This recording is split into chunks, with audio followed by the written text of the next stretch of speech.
Hi, this is your instructor, Julia Grab. In this video, I'm going to show you how to group worksheets and then perform calculations across the worksheet. So we're here in the theater spreadsheet. I'm on week 1.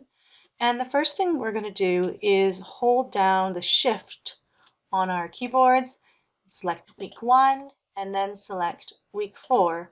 You can see grouping those together. They're now all highlighted. And at the top of our worksheet, we can see group. Next, we're in week 1, we're still in that sheet, and we're going to perform a calculation here in cell C15. So we're going to find out how much revenue per day each of these different seating areas have provided. So we're going to click equals to, taking the price per seat, multiplying it by the number of seats, pressing enter, and getting the total. We want to restrict the column B so that the column doesn't change as we copy our function across. So using F4 to toggle $B15 is what your reference should look like, and then pulling that across and getting the different values.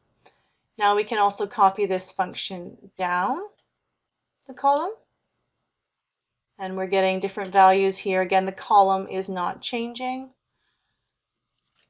but the row reference is, and then copying it all the way across.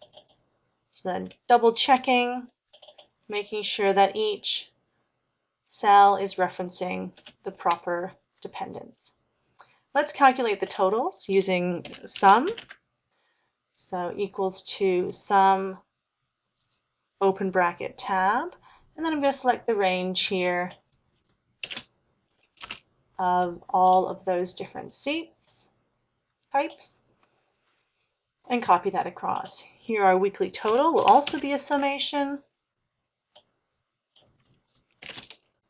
Because we have all of these sheets set up in exactly the same way, we are able to see that when I click on week 4, the calculations have been performed. Week 3, week 2, week 1, etc. All of the calculations are performed specifically within that sheet. However, I did it all at once using grouping.